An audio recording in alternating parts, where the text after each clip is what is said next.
We're live. All right. Good morning and welcome to the Calaveras County Board of Supervisors meeting for July 9th, 2024. Call this meeting to order. We'll begin by reporting out on closed sessions.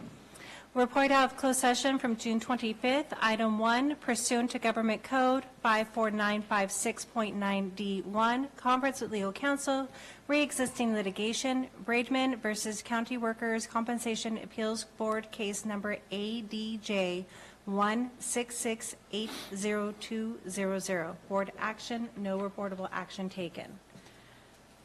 Closed session for today, July 9th. Item 1, pursuant to Government Code 54956.9D1, conference with legal counsel regarding existing litigation, Calaveras Planning Coalition versus Calaveras County Board of Supervisors et al., Calaveras County Superior Court case number 19CV4471. Item 2, pursuant to Government Code 54957.6, conference with county designated labor negotiators Teresa Hitchcock, Marcos Munoz, and Judy Hawkins regarding the following employee organizations: Service Employees International Union Local 1021, Sheriff's Management Unit, Calaveras County Public Safety Employees Association, Deputy Sheriff's Association, Calaveras Management Union, Calaveras Supervisors Union, unrepresented employees. Item 3, pursuant to Government Code 54956.9D1, conference with legal counsel regarding existing litigation and National Prescription Opioid Litigation, County of Calaveras et al. Versus AmerisourceBergen Drug Corporation et al., United States District Court for the Northern District of Ohio, member case number 118OP45645. Thank you. Is there any public comment on these items? Seeing none, we will recess to closed session, returning at 9 o'clock for the regular board meeting. Thank you.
Ready?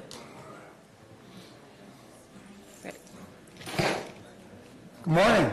Welcome back to the Calaveras County Board of Supervisors meeting for July 9th, 2024. If you are able, will you please rise for the Pledge of Allegiance? Please join me in the pledge to our flag.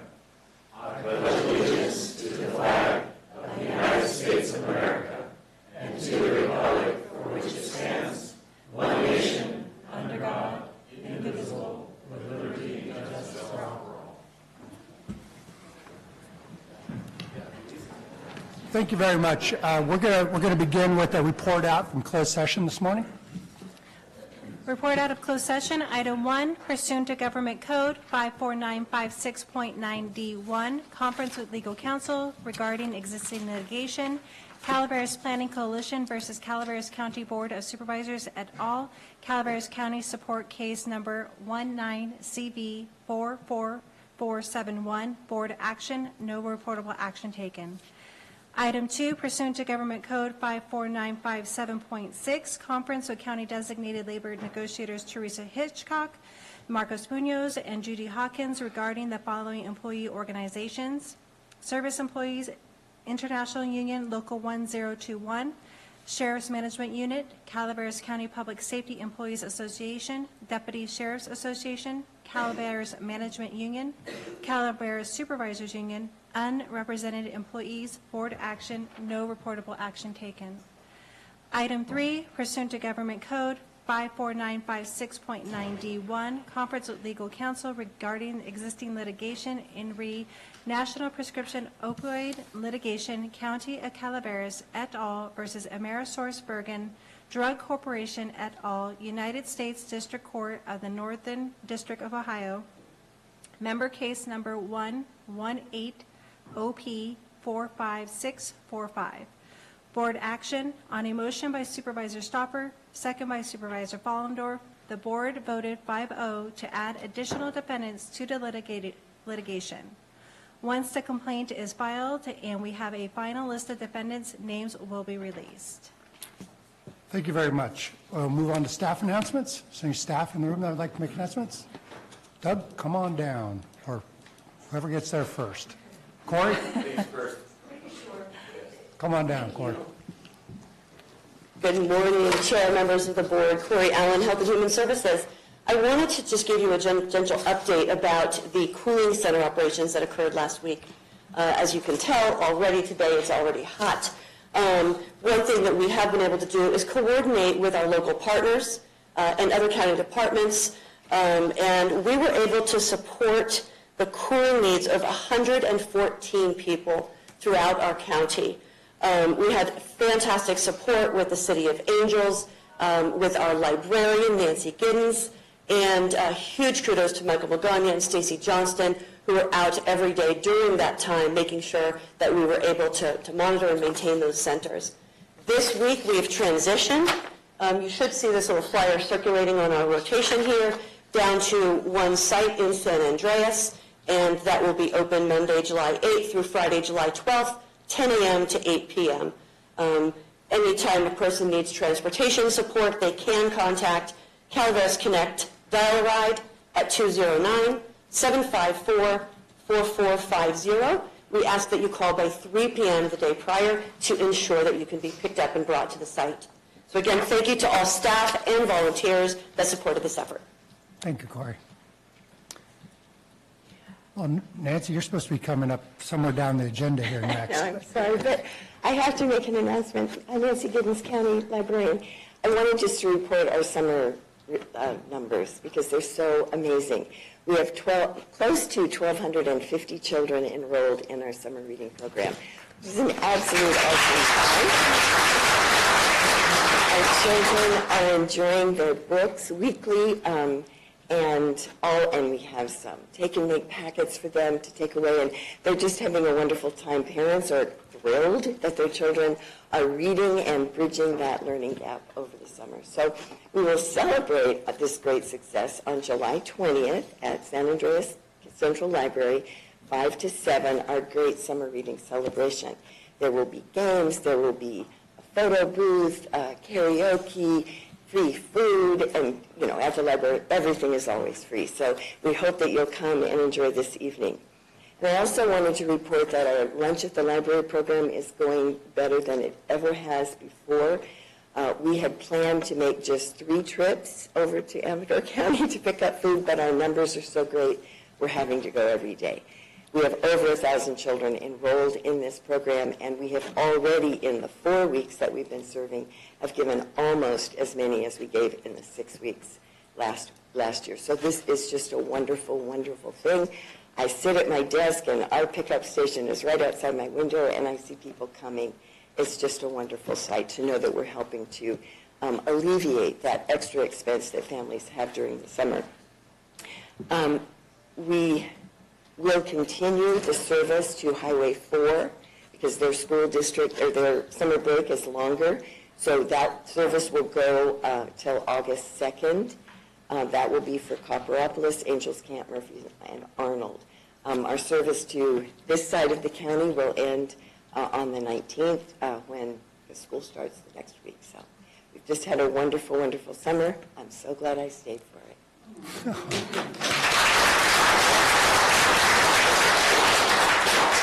Doug? Chairman, members of the board, Doug Oliver, Chief Building Official. I just wanted to give you a brief update on our cannabis permit program. As your board is aware, we commenced the ad hoc committee. We've completed nearly all of our meetings, so I can bring you guys a report very soon on our findings. We have 1 to 2 meetings left. In addition, your board has asked us to bring back the repeal of 9.22, the cannabis clearance badge, for discussion and a potential vote. However, about a month and a half ago, shortly after you asked to bring that vote back, our building inspectors going out and doing our annual inspections of the cannabis sites have identified that there are more than the usual amount of cultivators out there that are substantially out of compliance with some of our fire and building codes. We're currently working with them. I'm not saying that the industry itself is in a bad way, but there's enough of them out there that have kind of jumped the gun, and we felt it was prudent to hold off on bringing any new items to your board until we could demonstrate that the industry has corrected and that those that were out of compliance have met the minimum standards before we bring anything to you.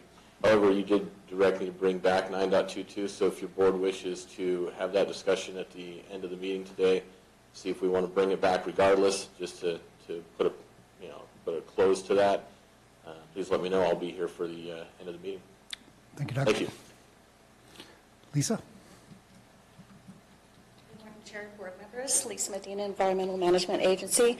I just want to give a shout out to our HHSA crew, Red Cross, during this event, during the heat, still on through Friday. We have our animal service staff that have been busy not only in the cooling centers, but also in the field rescuing animals. So I want to give a big shout out to my staff for animal services. We do have our cooling center that's open through Friday, I believe. We'll have to double check on that.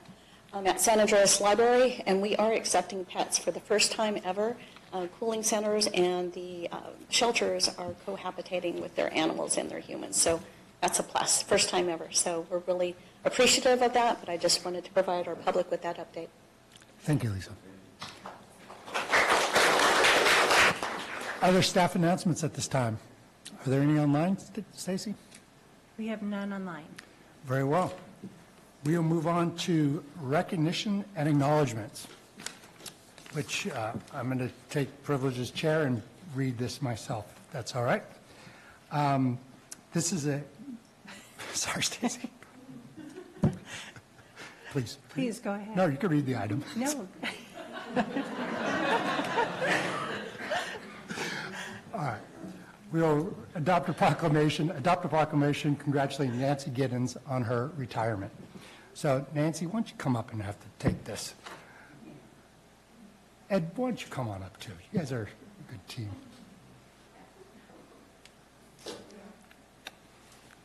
Thank you.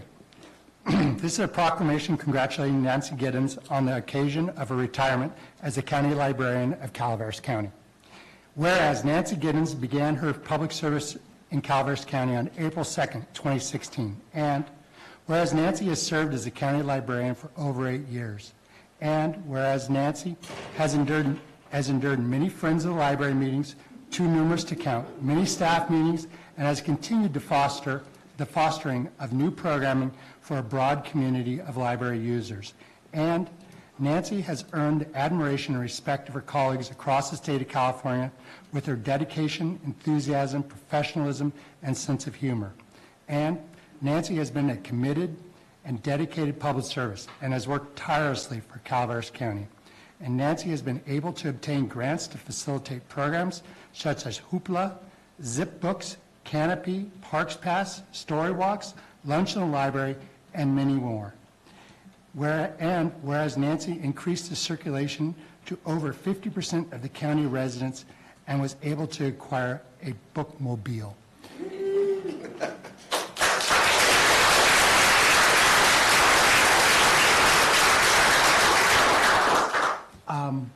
Any comments from the board before I open up public comment? I'm sure looks like there's a few public comments in the room. Are there any public comment that would like to comment on this item? Carl?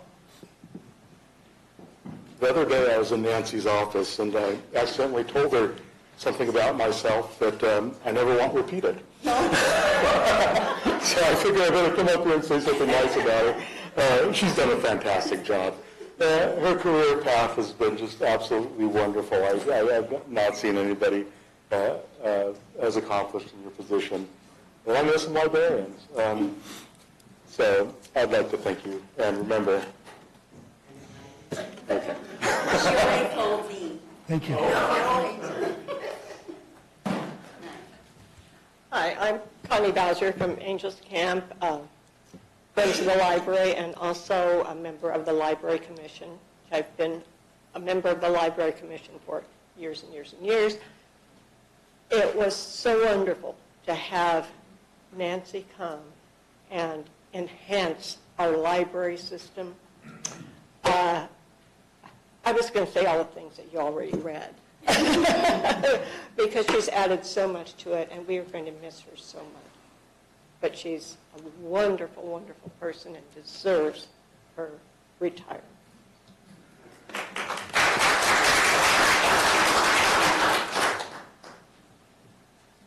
Oh, Terry. Good morning, Chair Garamendi and members of the board. My name is Terry Lane, and I'm here to honor a woman that I cannot say enough great things about. And I'm getting teary-eyed just because this is a big, big day for Calaveras. You might not have any idea how loved and respected Nancy is. And I'll throw Ed in there. In the past 8 years, I've had the opportunity to be involved with Nancy and work with Nancy in 3 different levels. First, with the first 5, 8 years ago, I approached the new librarian to see if maybe she'd be interested in figuring out a way that we could expand and enhance the early literacy services for children in the county. And her response was just, yes, absolutely, we got to do it. We got to do what's right for the kids in the county. Let's go for it. Let's figure it out. And for 8 years, she's gone for it. And there's been tremendous growth in early literacy for this county. Secondly, a few years ago, I became a member of the county library commission. And through that, I really was able to get a peek at the inner workings of this very complex library system. And I see how Nancy, with her vision and leadership, just handles things so gracefully and so professionally, even in the most challenging of circumstances. And she has brought our library system forward. It's progressive. It's a true example of a very successful rural library system. Thank you, Nancy, for that. And then this summer, I happen to be working at the library with Lunch at the Library program. So I'm working under Nancy and alongside her staff.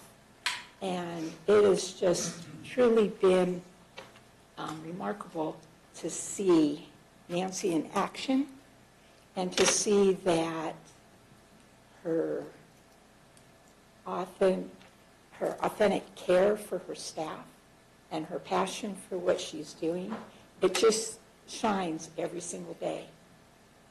And her staff respect her and love her.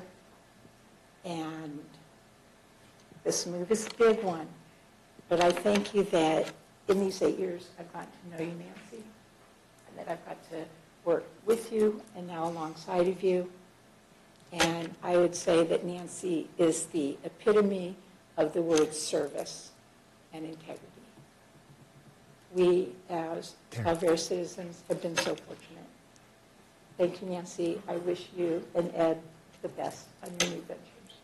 Thank you.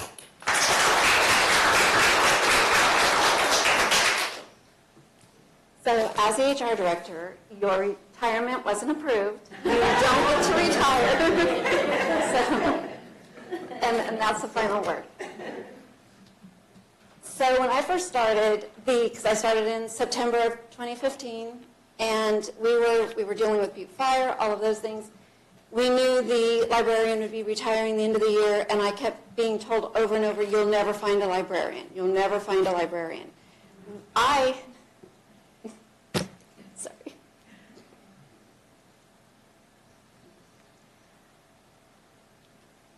I not only found a librarian, I found the best. So you're going to be missed.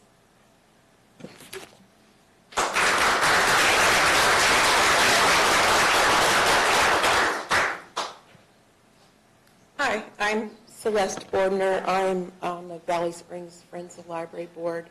I'm on the County Library Commission, and I'm an extra hire for the library. So I get to spend a lot of time at the library.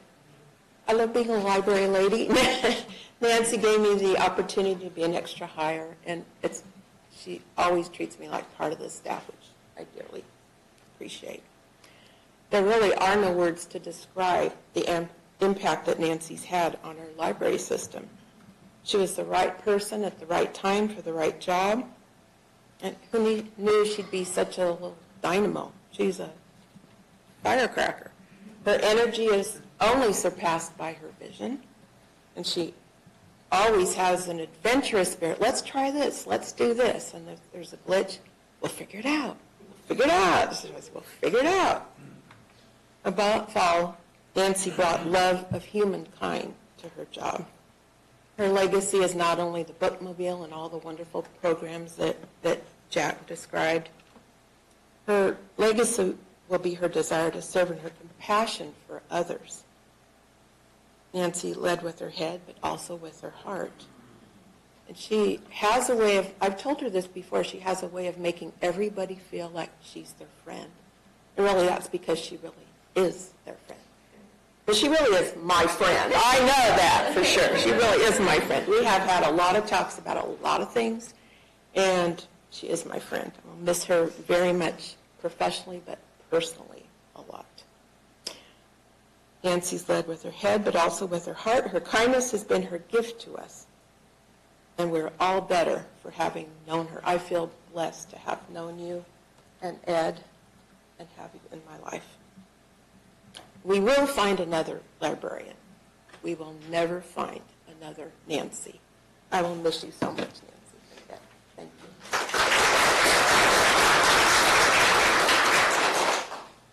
Good morning. My name is Diane Jarvie, and I'm the president of the Friends of the Calaveras County Library. I just wanted to say a few words about Nancy and what a tremendous job she's done. Not all of the branch assistants could be here today to represent their individual libraries, but on behalf of them, we want to thank her for everything she's done. She's worked so hard to get to know each individual library assistant, their volunteers. She comes to our monthly meetings. She's very, very involved, and we really appreciate that. She was a tremendous support and help for me when I was the president of the Angels Camp Board for 8-9 years trying to get a new library. And as you all have seen, I think you've been over to our new library branch in Middleton Shopping Center. It is well worth the fight that we did. And Nancy was a tremendous amount of support for that. So on behalf of all the branches, we love you and miss you. You know, those of us who are in the library system as volunteers, we're like a big family. You know, I've been involved with the library since I moved here 16 years ago. One of the first things I wanted to do was volunteer. And I got involved with the library. And it seems like once you get into it, you kind of get sucked in and you don't want to give it up. So I feel like we're losing our mother, our friend, our best friend. Anyway, I just want to say thank you on behalf of all of our branches and me and whatever. So thank you.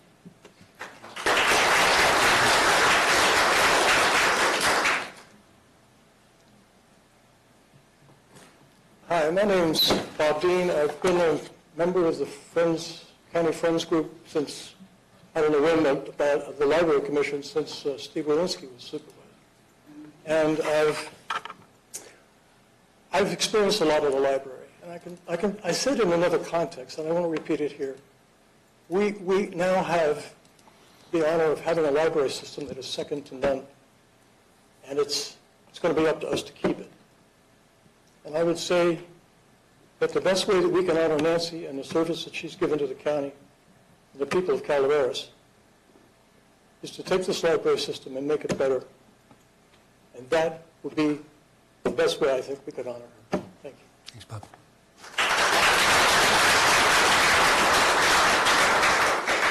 Craig? I'm just going to be Craig Pedro, private citizen for this one. No, I just had to get up and speak. Everything that has been said, I just in total agreement with. But I wanted to hit just a different perspective. And you guys have heard this before, but when you're looking for people to be in public service, particularly in an executive level, there's those simple traits that I look for. A person of character, she's got it. You know, a person of competence in spades, and then a person can have great chemistry and work with people. Again, all of that is so evident. And to see her pour all those qualities into the service that she gave to the people of this county is tremendous. And I'm also very confident that this isn't going to stop here, that you're just going to shift into a different mode, as I said, different season of life, and I expect you're going to be pouring into people in some way in service. And on a personal note, I'm really glad to be able to be here too, because I just want to thank you again. When I was here in another role, you were such a source of support and encouragement to me, and I think you do that for everybody. So thank you very much.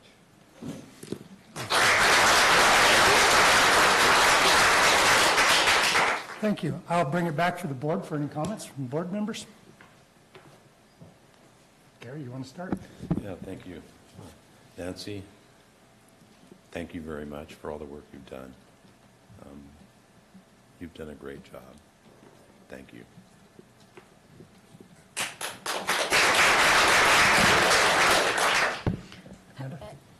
On everything that everyone said, I can't, I don't know what more to add.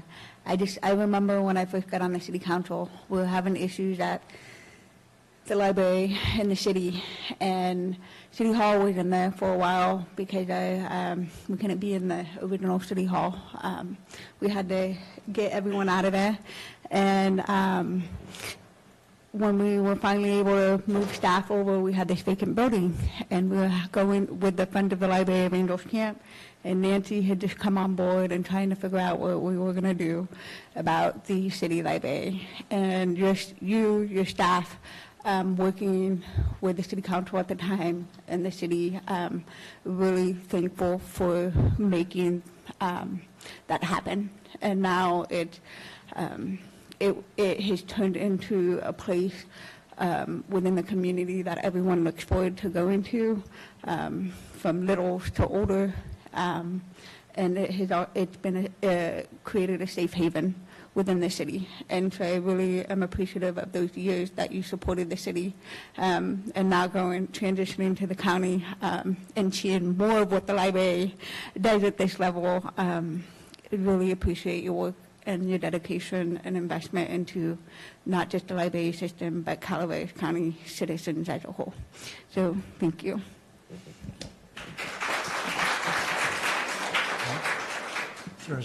Thank you. Hi, Nancy. I'll just simply say you are a joy.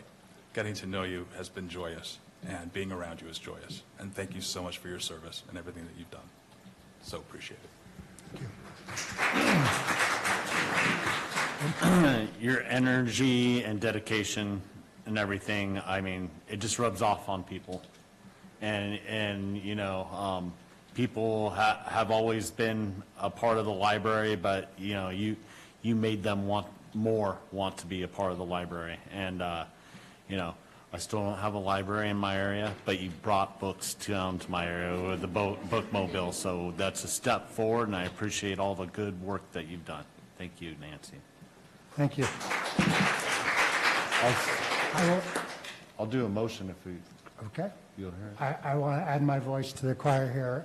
Nancy, what you've done for our community, I mean, first off, I am so proud of our library and our county. It's one of the real jewels of it. And a large part of that is a reflection of your heart. And you led with your heart. And you brought people along. You fed people. You clothed people. You provided safe spaces for kids and adults to learn, to see the world outside of Calaveras in a safe place. And you've done everything for our community. I just can't thank you enough. We have a motion for Supervisor Stopper. Is there a second? Second? Second by Supervisor Hubbard. All in favor? Aye. Aye. Carries 5-0. Now, therefore, be resolved that the Board of Supervisors acknowledges Nancy Giddens for her dedication and exemplary service to the County of Calaveras, and be it further resolved that the Board of Supervisors commends Nancy Giddens for achievements in the position of County Librarian and congratulates Nancy on the occasion of her retirement. Passed and adopted by the Board of Supervisors on the 9th day of July, 2024. Thank you, Nancy.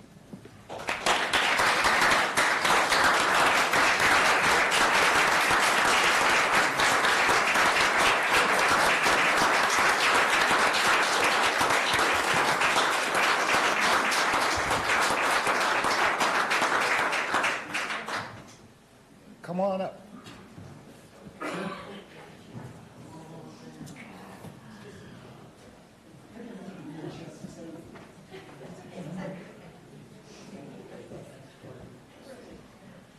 Okay.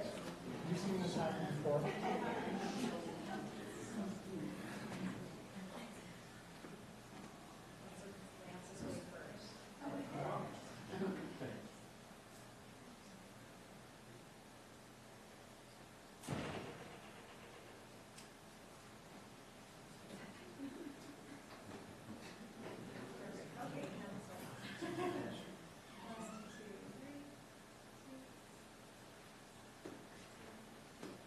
Let's give it up for number one volunteer officer.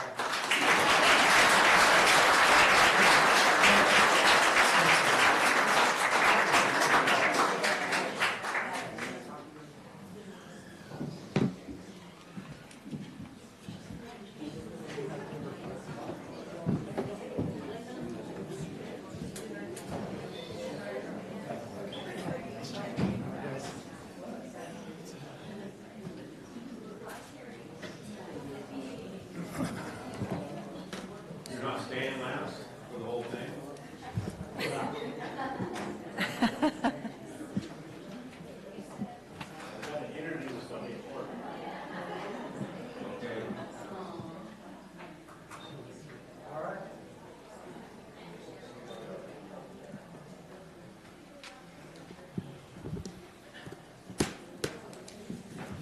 What a neat lady.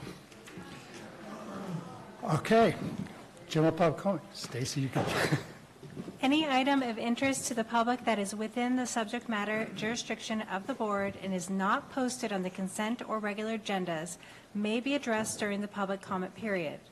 California law prohibits the board from taking action on any matter which is not posted on the agenda unless it is determined to be an emergency by the Board of Supervisors.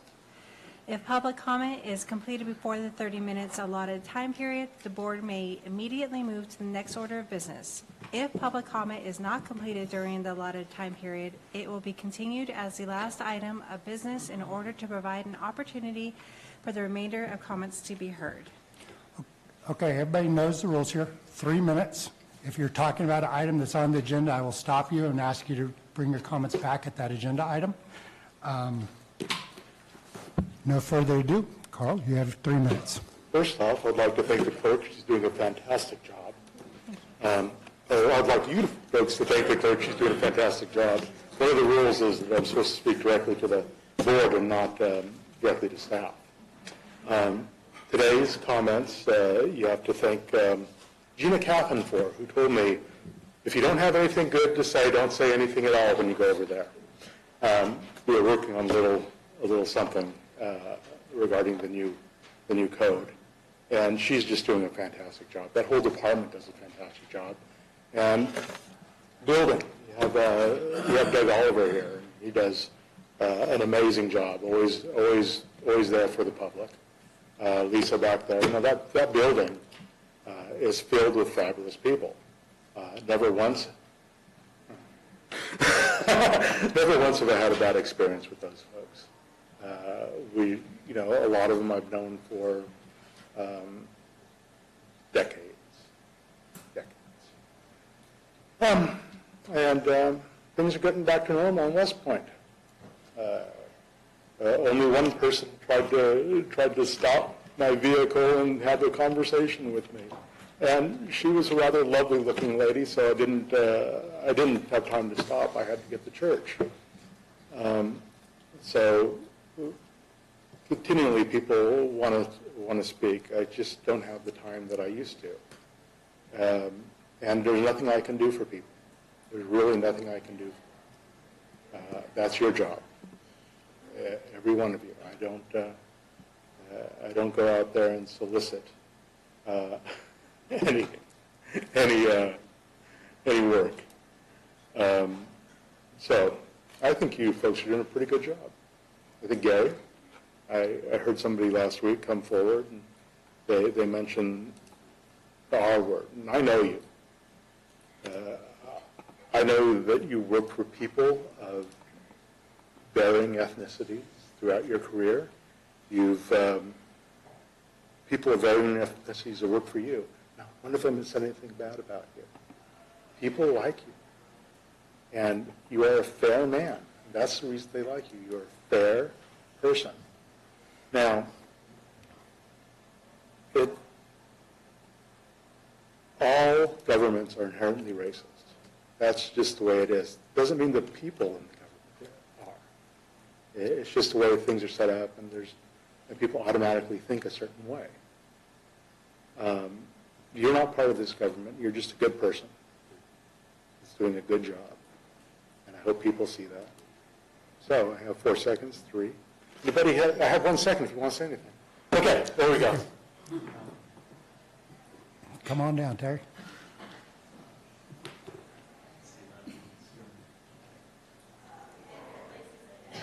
Good morning, Terry McBride, New California State Committee Chair and Senator. It's fabulous presentations this morning. I love this book. It's the U.S. Constitution, and it is the supreme law of the land. You know they're coming up with bird flu. Please don't forget the Constitution. Don't pull the stuff that happened during COVID because it was all anti-Constitution. I wanted to drop a truth bomb, and that is we are not a democracy. We're a constitutional republic. That means individual rights, not mob rule. Democracy opens the door for mob rule, and we see it here in California every day. We see it especially on the southern border, where folks are just pouring in military-age fighting men, mostly Chinese, but from other countries too, without wives or children, military-age fighting men. The southern border is not that far from us. Worse, in some ways, are the children that are being trafficked across that border. California is one of the largest areas for trafficking of human flesh. Think about that, because I think all of you have children. If not, you have family that are kids. The most precious beings on this planet are children, and that's being allowed because California is being ran as a democracy and is not as a constitutional republic. And one of those things that allows that to happen is the voting system. Now, I was at the fair, as usual, handing out U.S. constitutions. Do you know how many people saw this and stared and came right up to us and said, how do we do this? So we're not as selections, we are elections. And when you're in office, you know you won. You weren't selected, you won. So we want one-day voting. Not one person disagrees. Now, ones that disagree are the ones that go, voting by mail is so convenient. Well, how's that working for us? Do you see what's going on in our country right now? So voting should be a little inconvenient. We should have to put a little effort out to be able to vote. The people that are running are putting effort out. This is for our country. This is for our state. This is for our counties. This is for our families, our business, our friends. We should be a little inconvenienced. We should have to go in and vote in small polling areas like we used to when I was younger. Mountain Ranch Community Hall. I never got asked for ID because they already knew me. They watched me grow up. But now I would gladly show an ID. One person, one vote. The big issue here is when people go online and sign up, how are they proving they're citizens? And we have too many documentations of people signing up multiple times. ID required. I need an ID to buy a beer. I think I should be able to show my ID to show I'm a U.S. citizen. I have the right to vote. And then we want the electronic voting machines out because humans can count. We're quite good at it. So anyway, that's it for today. God bless. Thank you so much.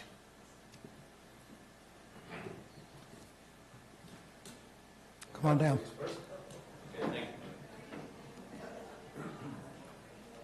My name is Christopher Butner, publisher of Calaveras2024election.com. Yesterday, July 8th, I emailed a citizen-initiated complaint to Kathy Gomes, Calaveras County Auditor Controller, formally requesting that a forensic audit be conducted by her office of Follendorf for D4 County Supervisor 2020 and Follendorf for D4 County Supervisor 2024 Candidate Committee FPPC Form 460s as follows. Prominently stated goals of the Calaveras County Auditor Controller's Office published on its public-facing website are to, quote, pursue adoption of policies that prevent fraud or the perception of conflict or fraud, maintain accurate financial data, make that accurate financial data available to the public, and to follow all laws even if they are in conflict with the how we have always done things thought process, end quote. Those stated goals, Ms. Gomes, present you with a serious matter now requiring a forensic audit by the Auditor Controller's Office.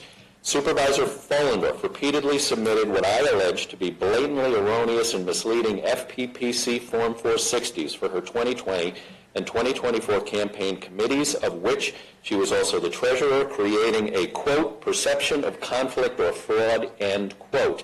I allege that Supervisor Follendorf's erroneous and misleading campaign finance filings may constitute fraud and perjury. It is the duty of the Auditor Controller to investigate my credible allegation backed by well-substantiated primary source evidence contained in the details of Supervisor Follendorf's FPPC Form 460s for the previously referenced campaign committees. FPPC complaint number COM-070822024-02178 filed against Supervisor Follendorf alleges that 1. $8,454.72 in labor union contributions to Follendorf for D4 County Supervisor 2020 are unaccounted for, and alleges that 2. Supervisor Follendorf repeatedly submitted blatantly erroneous and misleading FPPC Form 460 campaign statements for the Follendorf for D4 County Supervisor 2020 and Follendorf for D4 County Supervisor 2024 campaign committees, of which she was also the treasurer, constituting fraud and perjury. This email was copied to Supervisors Follendorf, Garamendi, Huberty, Stopper, and Tofinelli, as well as CEO Hitchcock, County Counsel Edwards, County Clerk Recorder Turner, and D.A. Uke. My name's Christopher Butner, publisher of Calaveras2024election.com. And one last point. I'm registering my concern as a citizen as to the delay of the release of the grand jury report for the fiscal year just concluded. Thank you. Thank you.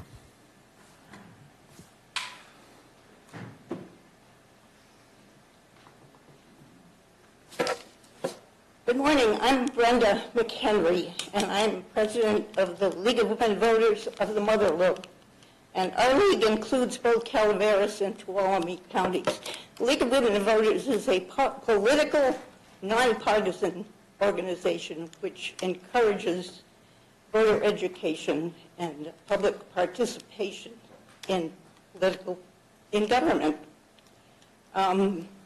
Recently, we sent you information about our Observer Corps, letting you know that we will be having league members attending meetings and reporting on decisions to our Action Committee.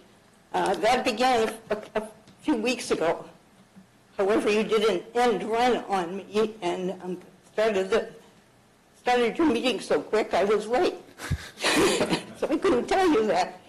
Anyway, we've been active in Tuolumne County for several years. And a few months ago, we took their Board of Supervisors to task for not allowing online comments from the public. I was able to point out to one of their members that Calaveras has been allowing that all along. Not that there is any rivalry, but it's nice to know that we in Calaveras are doing the right thing by allowing public participation for everyone. I look forward to learning more and being able to address issues of interest to the voters. Thanks. Thank you. Welcome. Other public comment? Seeing none, we will move on to consent agenda. Consent agenda items are expected to be routine and non-controversial. They will be acted upon by the board at one time without discussion. Any board member, staff member, or interested party may request the removal of an item from the consent agenda for later discussion. Board members, any items you'd like to remove? Item number 23.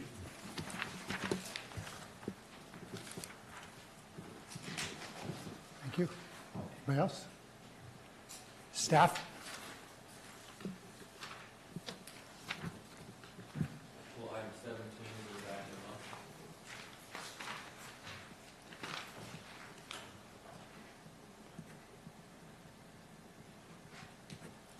Okay. So, all right. Any members of the public? We have no online requests. No one in the room? Very well. I will seek a motion for the remainder, which excludes item 23 and 17. Moved. Moved by Supervisor Fullendorf, second by Supervisor Toffenelli. All in favor? Aye. Opposed? Carries 5-0.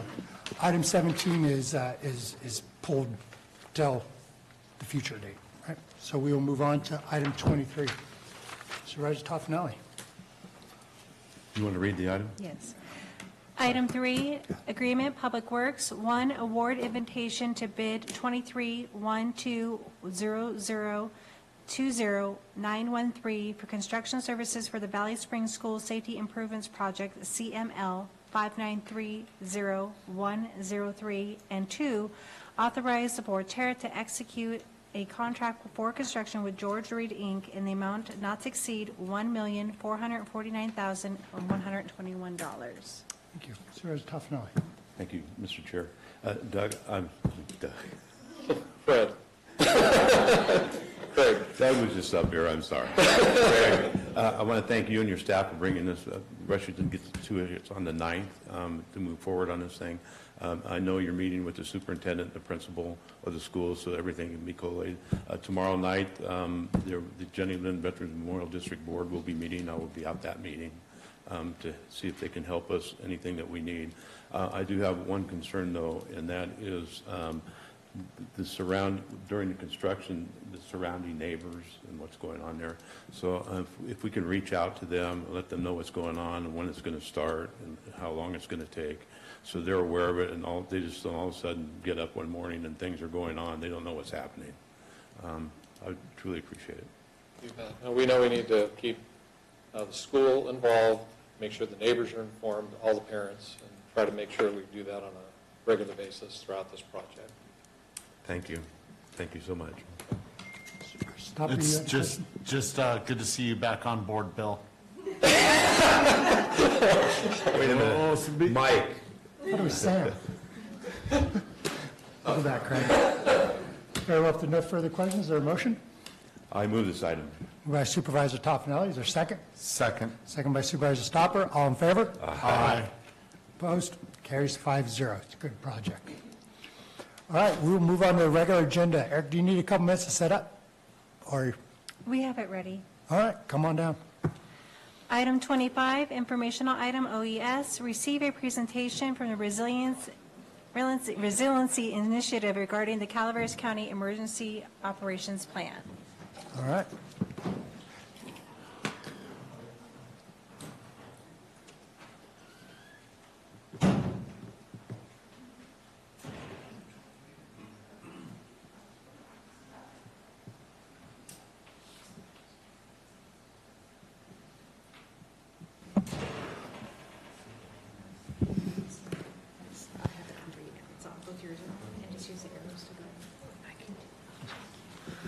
your way. Members of the board, Chairman Garamendi, CEO Hitchcock, thanks for having us today. I may be up here, but the star of the show is going to be Miss Andrea Davis here from, who's the CEO and president of the Resiliency Initiative, who wrote our EOP this year. She has a wealth of knowledge. She's worked for some pretty small companies in emergency management. So one of the largest retailer in the world and probably the largest entertainment industry in the world. So I won't name those, but you can. I'll turn it over to her for her presentation, and thank you for coming. Thank you. Good morning, Chair. Good morning, Board. Thank you so much for this opportunity to present the update that we wrote of the Emergency Operation Plan. As Eric mentioned, to me, I started in emergency management way back in 1999 because the world was ending, you might recall, because of Y2K. And I've kind of woven a career working from local government to federal government and then transitioned to the private sector. And 2 years ago, I left the Walmart Corporation to go out on my own and to get back to my roots and doing local planning. And I went to McGeorge Law School in the 90s and spent a lot of time out here when the wineries were just kind of small and this was a cooler place to be. So I love being here and I appreciate this opportunity. So the Resiliency Initiative was hired to update the Emergency Operation Plan. The last update the plan went through was in 2019, and so this was 5 years, and obviously you all have been through the past 5 years and know that there was a lot to review and include in this update. The first two slides I'm presenting to you is an overview, kind of a high level of the different updates that we put in, and I'm going to go through kind of in more granular detail in each of the updates. It was really, the first part of it for Section 1 was validating existing plans that the county has outside of just the EOP, but looking at other ones to make sure that the information from the hazard mitigation plan that was just done a couple years ago that we pulled in, and we wanted to outline any of the supporting documentation and lessons learned from some of the county's activations from the big crises that you've responded to over the past 2 years. You want to leverage that information. It's always good to leverage a bad day because that's where you truly have some lessons learned. In sections 3 and 4, that's when we took a real critical eye to updating the demographic maps, looking at hazard profiles, and making sure that we kind of did a crosswalk of disasters for the past 10 years, and to make sure, again, that we weren't missing anything from lessons learned, and that the plan was updated accordingly with all of that information. Because even, with the pandemic outside, with the intensity and frequency of the natural disasters, especially that Calaveras is seeing with some of the severe weather, we wanted to make sure to capture that data. And in sections 5 and 6, it was a little bit more alignment with some of the new ways of doing business from the state level and federal. Wanted to make sure that the county structure was in alignment with that, and so spent some time making sure that all of our emergency support functions, the language met, because all of you know when you're seeking reimbursement after a disaster, it's important that we're speaking the same language that the state wants us to speak and the feds, so that it can be reimbursed for any of the costs for that disasters. Then looking forward to sections 7 through 13, we looked at expanding some of the sections, specifically in the communications section, which was section 9, to incorporate social media and ways to communicate to the public in a time of crisis. We also, in section 11, we updated to include a new training and exercise information in there. We validated the different authorities to make sure there's no new legislation or codes that could be impacting this plan. And we kind of did some consolidation, I would say, in section 13, making sure all the acronyms were still valid, and then kind of pulling together the sections in an order that made a little bit more sense. So looking at some of kind of that deep dive, in the intent of this plan, the EOP is the county's playbook on how to respond to a crisis. And so we want to make sure it's clear and concise and it articulates well roles and responsibilities for all of the leadership in the county, because all of you know, especially after the past 5 years, it's very difficult to respond to a crisis if you don't have an understanding of your role. And if you're just coming in, we wanted to make sure that this plan was very clear and able to accomplish that. And so we spent a bit of time making sure that it's the language comparison I mentioned before between the feds and the states. Nationally, we have the National Incident Management System, and the state of California has their standard emergency management system as well, making sure that crosswalk of language and rules all fit that. And we have a matrix within the plan that you can take a look at, articulating who's the lead agency for a specific emergency support function, and then who are the support agencies in that as well. And in Section 2, this is where we documented our changes and what we meant. And so it's right up front, so you can see like, oh, I want to see what was specifically done in Section 3. You could flip to that and see that section that was added or updated. And it's kind of a running list, if you will. And we wanted to provide the flexibility within this new plan so the Office of Emergency Services, if they found a grammar error or something, they wouldn't have to go through a major rewrite or have to come back and present to you.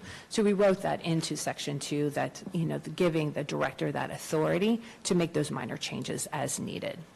The plan distribution, the signed copy will be held at the Office of Emergency Services, and copies will be distributed, and all department heads were given the ability to review and sign off on this new update.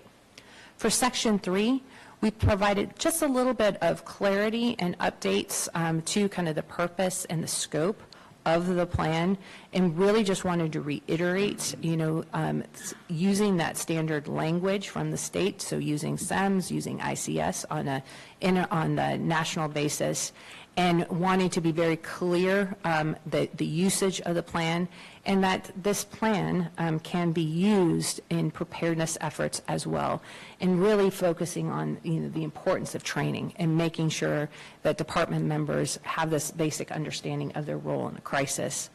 And so we articulated kind of the scope. There's the base plan, which addresses hazards in a very general way. We have our emergency support functions, these are the critical operations that are needed for a crisis situation, and then our supporting annexes. It's where you get into some more details on specific hazards or specific ways of responding.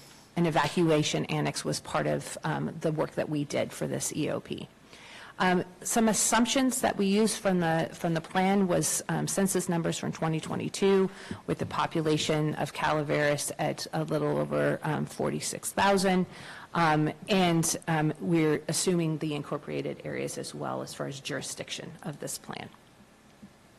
Looking at Section 4, this is the kind of the broad brush look at hazards that Calaveras has experienced, and looking at it very detailed and making sure we looked at from the risk profile, like past risk, but then looking forward as has there been an increased risk in with a certain hazard, and then doing that comparison with what we've seen from a response and impact to the county for that risk, and then documenting it. And we broke it up into kind of 3 distinct categories from your natural hazards, so think earthquakes or in extreme weather, your technological hazards, so your public health emergencies, transportation emergencies, and then security threats, acts of terrorism, civil disturbance, and we even looked at from a cybersecurity threat as well, because that could have a significant impact to the county and how it operates.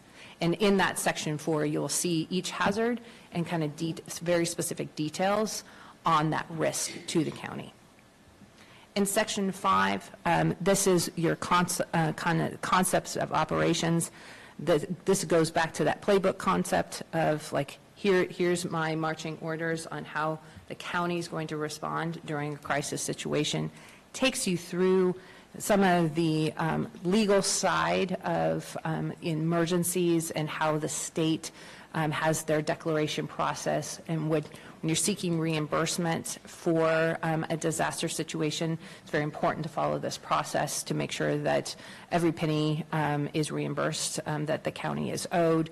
So it explains the declaration process from a state level and then a federal level, and goes through the different phases of emergencies, looks at really important topics for the county, from evacuation and movement of citizens, also looks at access and functional needs populations throughout the county, and making sure that we looked at, and this was one of a bigger section that we updated from a succession planning, looking at the continuity of operations for the county. So not just the immediate response to a crisis situation, but looking towards recovery and to the continuity of government.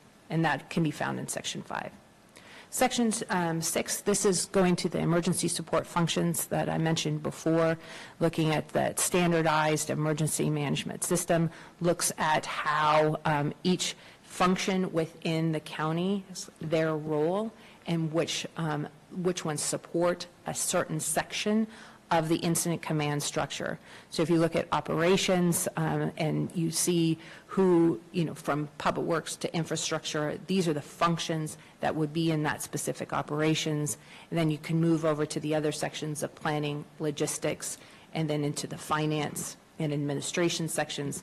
And then when you have your EOC director at the top managing the complete incident. More granular detail, here's department by department, and it articulates which departments support that function and which department would lead that function in a time of crisis.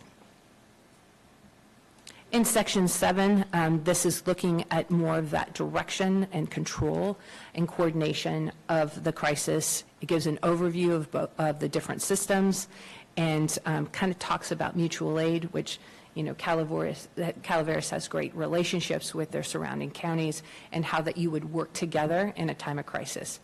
All of you know this, you've all been through this and seen this work firsthand. This documents it and how you approach it. Section 8, this goes to creating, how we wanted to give that common operating picture, and from taking it from the information collection to analyzing that and then disseminating it. Where we spent a little time in this section was on the dissemination and communicating information out to county citizens, but this takes it kind of soup to nuts for anybody who's looking at this playbook or at this plan to understand the role of the EOC is taking to make sure that they're gathering all this types of information. Who's taking a look at it, who's analyzing it, and then what is the best way to disseminate that information to make sure that people who need to know it are getting it in a timely fashion so they can take the appropriate action. Section 9, here's comms. This was the section we updated to make sure we included social media, because that is a great way, an avenue where you can build trust in the county, especially from the Office of Emergency Services, having a social media presence and showing the county the different tools that are available for citizens to make sure that they're receiving timely alerts.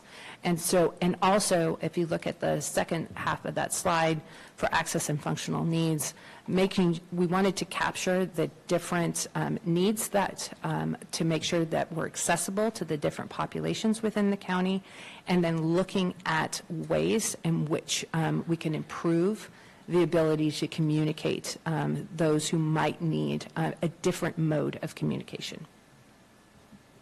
In Section 10, this took the deep dive into the finance and admin and logistics side of the functions within emergency response. These are critical functions, especially when you are seeking reimbursement from the state or the federal government. And so we wanted to make sure that we had reviewed all the current rules and regs on this as far as seeking reimbursement. So we did a crosswalk on all the current code sections to ensure that, and really spent a lot of time being detailed with the record keeping, because every disaster I've personally ever worked, this is always the sticker, where someone didn't keep the receipts and then you are unable to get reimbursed for a large amount of money that you should be reimbursed for. And so this is always kind of the least thought of section of the plan, and so we spent a lot of detail here because I feel it's important. I've just seen counties not get reimbursed because they didn't follow, kind of the current requirements. Section 11, this goes to kind of the maintenance of the plan and making sure that it's going to be updated on every 3 years. We felt that is with the current, frequency of change that we're seeing, especially with disasters, that 3 years was a good earmark, but also not missing the opportunity to update the plan if the county responds to a major disaster. So using that information in an after-action report to update the plan so you can capture all of that. Again, leveraging that bad day. And part of this section, we built in where each department will be responsible for, training their staff and making sure that they have the current information in the plan. We created trainings to make this easy and accessible, and Eric and Baljeet, will be administrating kind of the trainings on this updated plans for them. But we wanted to make sure that there was definitely buy-in from the different departments on the importance of making sure any new staff has been trained in this, and so we wrote that into the plan. And then section 12, this was all the authorities and references that we reviewed and made sure that the EOP met these different standards from both a local, state, and federal, and they're all listed in the plan. And then there's some different attachments that we included in section 13. There's the emergency support matrix that I showed you on the screen about the different departments and their roles and responsibilities. A quick reference guide to emergency proclamations. All of you are aware of the importance of just the language that is used in a time when you're declaring an emergency. Glossary and acronyms. All government entities love their acronyms, and so we wanted to make sure that you had those in there as well. And then the after-action report form issued by the state, wanted to have that at the ready because that's another thing, a nice feather in your cap if you're following their form and the procedure after an incident occurs. And then the final page of the EOP is the resolution for the board to adopt. So I'd pause at that moment to ask if you have any questions or feedback for me. Questions? I have one question.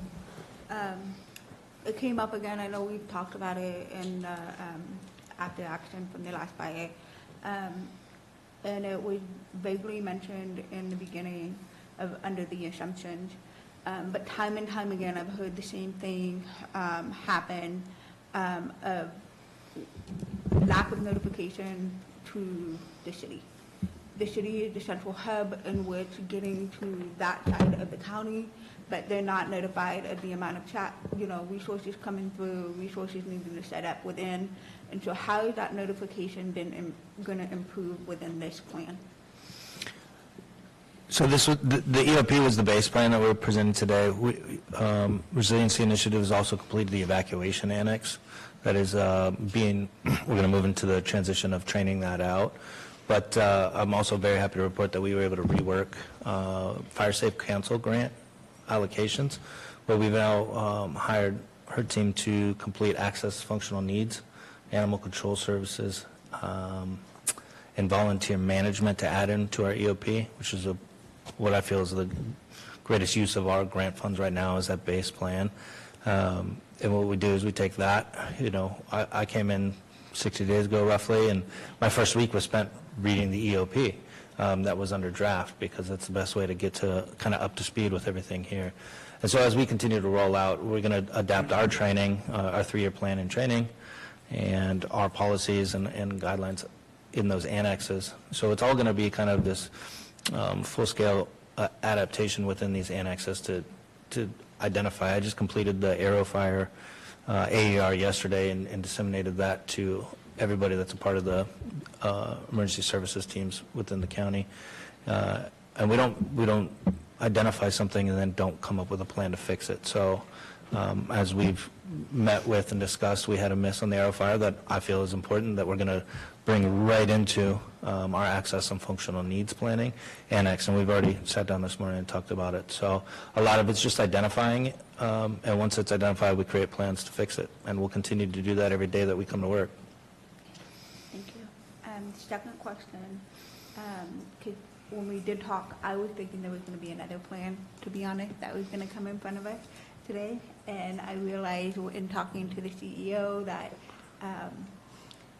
knowing how new you are and you're not familiar and there's a lot of things happening at once, how in the future, and I know you've already tried to, setting up meetings with the Council of Government, but how will, when it does come back to the Board of Supervisors, I'm hoping it comes back to the Board of Supervisors, does the evacuation and assessment, access needs, assessment permit fairness plan overlap into this plan? Gary and I have been at the forefront of that on the COG board. We've already gone ahead and at the COG level completed the plan. The city has adopted it, but the county has not. And because there were timelines with grants. So the last, we just recently applied for a grant on June 3rd. But when that comes to the board, how would that overlap with this plan as well? So, and that to talk about transportation and circulation. Yeah, so CEO Hitchcock and I had a discussion about that last week, and this Friday I will be meeting with Ms. Raggio from the COG. We're going to sit down and we were able to take the annex from the COG and work some of it into our evacuation annex towards the end of it, some of the specific data. But from here we take what their office has done or their company, and we go out and we find what works best within our community. You know, these are playbooks that we use, and then our local office will hone that in with other governments and mutual aid and stuff like that. So Friday we'll be sitting down with Ms. Raggio. We're going to hammer out some plans for improvement. Okay, thank you. Yeah, I look forward to that collaboration because we've been on this for 3 years. So I look forward to seeing that come back so the rest of the board can see that plan as well. Yeah, absolutely. I think we'll be rolling out in the next week or two on the training countywide for that evac stuff. And then, again, you kind of build in layers. So we've got the base plan here today and the evacuation annex. The evacuation annex will support the access and functional needs and animal services. So as we work through this process over probably the next 6 months, with those annexes, then our office will take it, we'll train it out, and then we'll continue collaboration with local entities. Thank you. Yeah, I went to your website while we were going through this, and the plan that's on your website is this current plan right now? Not until it's approved, sir. No, that's the 2019 version. Okay, so it won't be, this plan until we adopt it won't be on there. Is there a red line version? That we can compare with red? Yeah, we sent out to all of the signers except for the board because we wanted everybody approved before we brought it to you. So I do have that. Are you asking for what the changes are from the 2019 to the 2024? Yeah, to compare the red line, see what. We can get that for you. Is that something you can email out to or something? Yeah. Oh, definitely. I think so. And then also in Section 2, it does articulate the specific areas where we did update in the verbiage. Okay. All right. Thank you. Yeah, I'll get you guys that today. I just wanted to also recognize Baljeet. I'm new here. He's worked on this for the last 6 months, a year. Almost a year. Almost entirely. So I may be sitting up here, but he really deserves the kudos on this. So I really wanted to recognize him for that. When will we be seeing this coming back before the board for final adoption? So we had a couple of revisions. I would say in the next 2 weeks to a month, we'll get it out here as we roll out that evac training as well. So I'll probably just send that to you guys, inclusive of both of them. Thank you. Other questions on the board? Just thank you for getting this in front of the board. Absolutely. It's been a long time waiting. This is not an action item, but we'll do, if there's any public comment in the room on this? No? Eric, thank you very much. Thank you guys for your time. Appreciate you. Appreciate the work.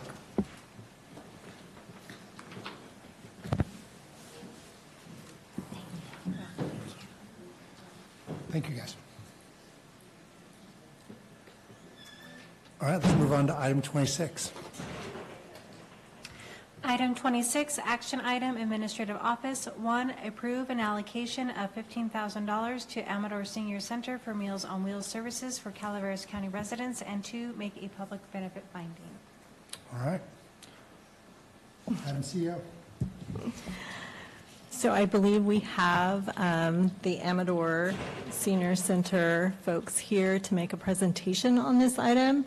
This is an item that was previously budgeted for Common Grounds. As many of you know, they've ceased operations at the end of this year, so we were looking for another entity to provide the Meals on Wheels program, since it is very valuable to many of our seniors throughout the county. And this item is simply to transfer what we typically allocate for that program to the Amador Senior Center, and at this time, I'd like to turn it over to them. Come on up. You come up here if you like, or? You wanted to share your presentation, correct? Oh, great.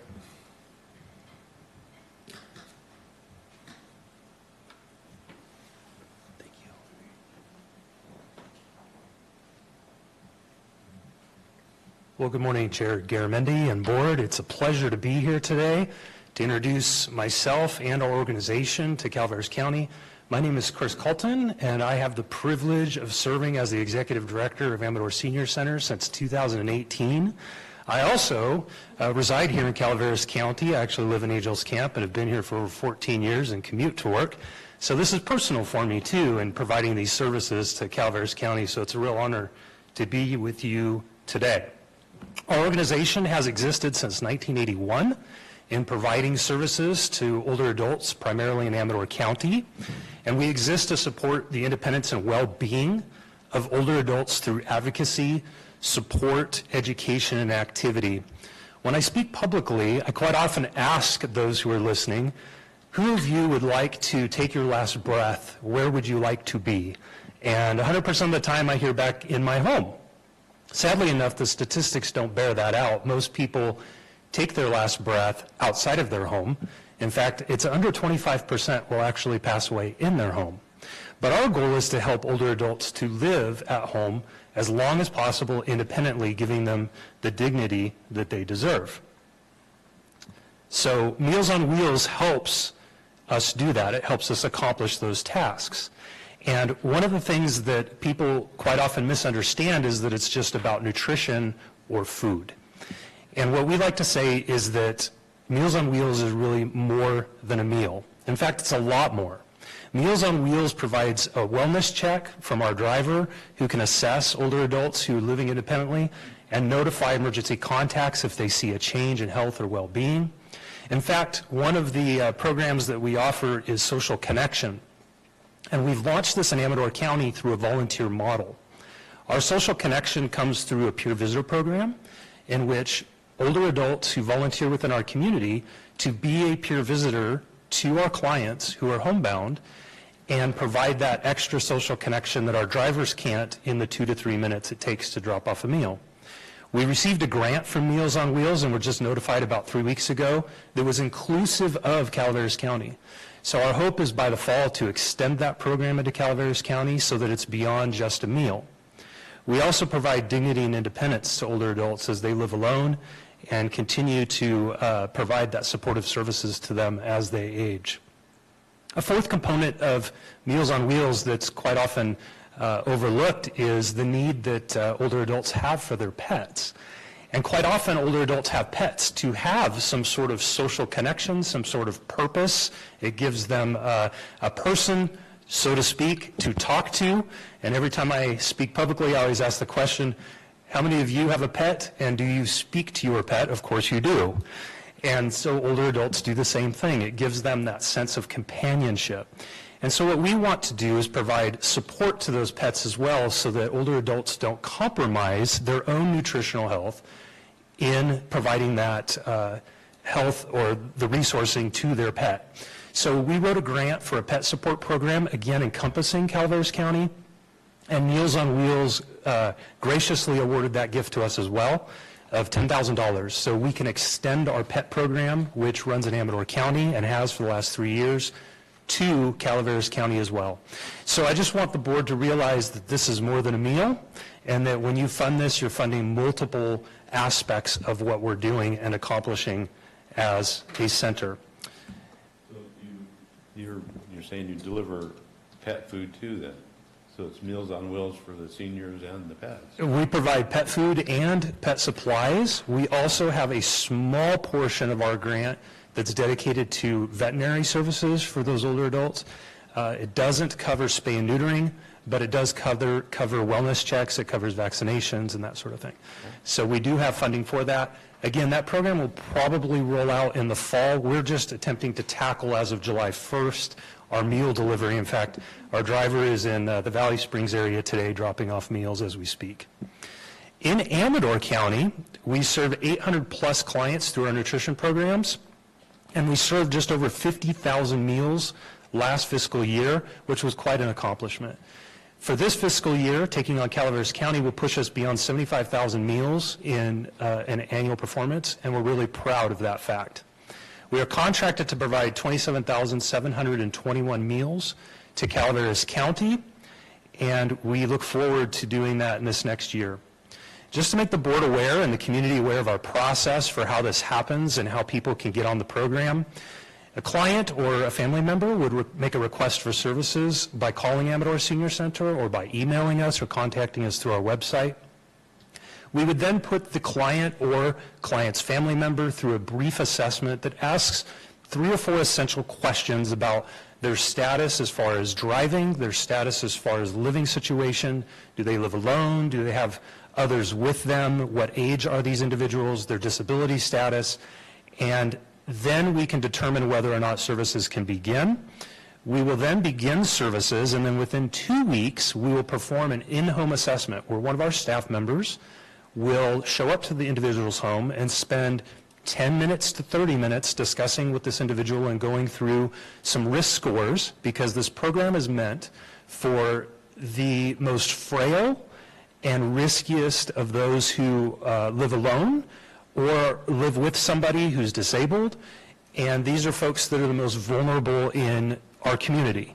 So we are there to provide these services to people who are at highest risk for malnutrition, social isolation, and for an inability to access resources. That in-home assessment then, if the person, an individual, is determined to be fully qualified for the program, will then be put fully on the program after that 2-week period, and then 3 months later a phone assessment will be performed by one of our staff or volunteers to check up on that individual again for any new health information, any falls or spills that they have taken, any update to their health status, just to check in with them and again give that social connection alongside the social connection our driver gets. And then once we launch our peer visitor program, a more in-depth social connection, so you can see it's layered on for clients to have a consistent social connection, particularly when they're isolated in rural areas like the ones we serve. And then these repeat themselves in a cycle, as you can see through the arrows on the process. 3 months after the phone assessment takes place, 6 months after the initial home assessment, another home assessment is performed by one of our staff members. And then 3 months following that, a phone assessment, and the cycle repeats itself. The reason that we do this is not only to socially connect and make sure that that individual is well cared for, but it's also to continue to qualify that client. So if a client were to make improvements, if they were to become less vulnerable in the process and we determine somebody else is more vulnerable, we would shift that individual off of the program. Not a very popular action, but it does happen, and then shift a new client on who meets a higher risk score for the program. So as we have inherited the clients from the prior provider, history has shown us that a good percentage, up to 20% of current clients don't qualify for the program, and we are finding that to be true now. I only disclose that to you so that as you hear from people in the community that Amador Senior has kicked them off the program, please realize that they have to qualify for the program, and we have to serve the most vulnerable in the population. Limited dollars are available, so we want to be good stewards with what we've been provided through our grant money, through the Area 12 Agency on Aging, through Meals on Wheels, and graciously by the Board of Supervisors for Calaveras County, so that you know that your dollars are going to the most vulnerable in our community. Here's a little bit about our meal delivery. We offer a very diverse menu of beef, pork, and chicken. We also offer fish options as well. They're freshly prepared in our kitchen every single day. Due to the length of transportation, we're unable to provide a hot delivered meal every day in Calaveras County. So we take those meals that are freshly prepared and we flash freeze them to retain the nutrient content as well as the moisture content of the meal to increase the experience of clients and to make sure that they have a good experience. Early feedback from our driver has been very positive. The clients in Calaveras are very satisfied with the meals, and they find it to be a great improvement over what they were receiving the year prior. These meals are then delivered weekly, and we deliver them on a one-week trailing menu with Amador Senior Center's meal delivery in Amador County. So the meals that are being consumed this week in Amador are being flash frozen for delivery in Calaveras next week. A little bit more about our meals. They're dietitian designed to meet 1/3 of the calorie intake or need of a client. They're low in sodium and they're vitamin rich. As far as participant cost, there's no qualifying client. No qualifying client will be refused service for their inability to contribute, and the participant contribution request is only $4 per meal. This helps to supplement the program and keep it going and keep it funded. And then finally, in conclusion, quite often people will ask us in the community, how can I help? How can I be involved in this? And let me just tell you that there are a couple of different ways that the community can get involved to take ownership of this program. Amador Senior Center is privileged to step into the community and provide these services, but we can't do it alone. We need the partnership of the community. First of all, people in the community can volunteer. I'll give you one example. Starting July 1st, we recruited a volunteer out of Arnold, and the volunteer meets our driver in Murphy's and did so for the first time last week. We provide all of the equipment for that to happen.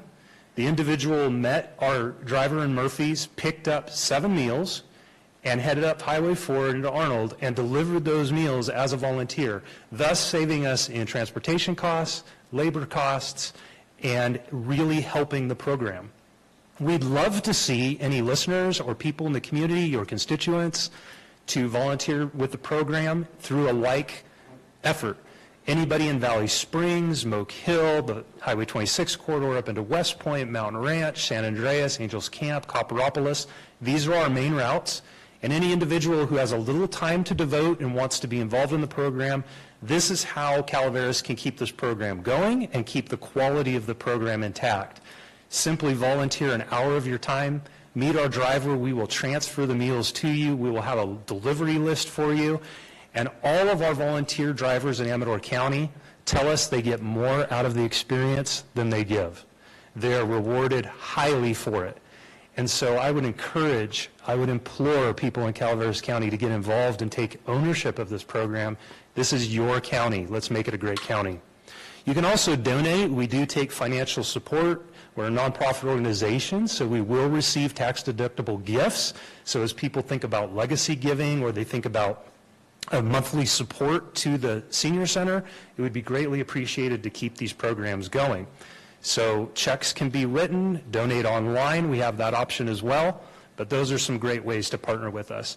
And then finally, organizationally, governmentally, to partner with us. The Resource Connection has immediately out the door partnered with us. They're providing whole wheat bread to our clients, which keeps our costs down. We pick that up on Wednesdays from the Resource Connection, and we distribute that out to the clients. We see that as an open door to next steps with the Resource Connection. Perhaps we can provide fruits and vegetables and things that the Resource Connection cannot because we have the infrastructure of delivery, and the Resource Connection may not have those resources to distribute food out into the community. So we're looking forward to growing that partnership and seeing where it goes. As you can see, this is more than a meal. This is support services to older adults as they age. With that, I would request that you would release $15,000 in support of this program at Amador Senior Center, and I'm happy to take any questions you might have.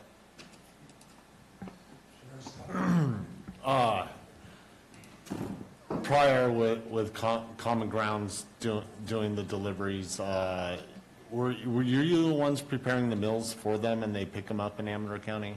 Or No. No, okay, it was a different. Okay. Okay, that's what it was.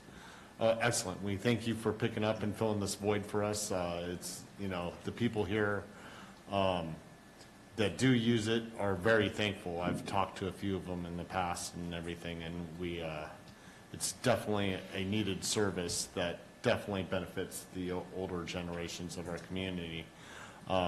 Just listening to your numbers, you know, we have a slightly larger population in Calaveras County. Hopefully we can bring that number up of people that actually can benefit from this in the future. Thank you. Chris, it's nice to meet you. Nice to meet you as well. Also, I'd like to acknowledge Kristen Milhoff, who is the director of the Area 12 Agency on Aging. I just wanted everybody to know that you originally signed on to take a part of Calaveras County, and when nobody else came up with the other half, you actually went ahead and went back to your board and fought to get it so that you could cover all of Calaveras, and I just wanted to thank you for that and look forward to working with you. Thanks. I want to echo Martin. Thank you both for acting so fast to respond, and also Corey's staff as well with collaborating in getting this where there isn't a destruction of the services being provided for Calaveras County residents. So thank you. Yeah, I want to thank you guys too for picking up the loose end that we had here. It's beneficial to a lot of our seniors, and like Ben said, there's probably more out there that doesn't know or haven't reached out, or somebody hasn't reached out to you yet. So, but I do have a question. You flash freeze. So when the meals are delivered, are they ready to eat? You don't deliver them frozen, and they have to thaw them out, or they have to put them in the microwave. How does that work? Yeah, that's a great question. They are delivered frozen, and we place a label on each one instructing clients on how to properly reheat them, and we encourage them to take them, if they're going to be consumed in the next few days, to immediately put them in the refrigerator so that they can begin that defrost process, so that when it hits the microwave, the client isn't transitioning that meal from a 0 degrees all the way up to a 140. It's a much easier transition on that meal if they were to keep it in the refrigerator, and their experience would be better. That doesn't mean that all will follow the instructions, but our goal is to really increase the quality of the client experience, and we put emphasis around that a lot. And you deliver one time a week, one meal a week? Is that? We do. We have 5 routes throughout Calaveras, and we deliver 1 time per week. Those 5 meals. So it's 5 meals that are frozen, and they can put 4 in their freezer and put 1 in the refrigerator to thaw, and continue that process for the 5 days of the week. Right. That's sort of how we encourage them to transition those meals. If they receive their meals today, let's say, we would encourage them to put 2 meals in the refrigerator so that they begin that defrosting process. It usually take about 2 days depending on the item. But last week, just to give you a sense of what they received, they got smoked ribs, meatloaf, homemade meatloaf. They're getting some very nice meals. I'm looking at the steak you have sliced up here on your thing. It looks good to me. I would love to tell you those are stock images. They're not. Every image in that PowerPoint was from our center. Yeah. Very proud of our program. Well, thank you. Thank you both. Chris, can I just ask you one more question? If people wanted to volunteer, who should they contact? Just give us a call at the center. Audrey Riddle is our program coordinator for Calaveras County. We've devoted an entire program coordinator to this county, and her extension is 106. The phone number is pretty simple. It's 209 area code, of course, 223-0442, extension 106. You can find all of this information on our website at AmadorSeniorCenter.org. Thank you. Because I want to just throw my voice in it. Well, I'll echo again what my board member fellow board members have said, thank you very much for being in our county and working on these projects. I'm glad to see, HHSA did their strategic plan, and health assessment and social isolation, especially among our seniors, is a real health crisis for our community. And I appreciate you working with our senior resources and all of the agencies that go in there. There's, in a country that's as bountiful as the United States, and especially California, nobody should go hungry.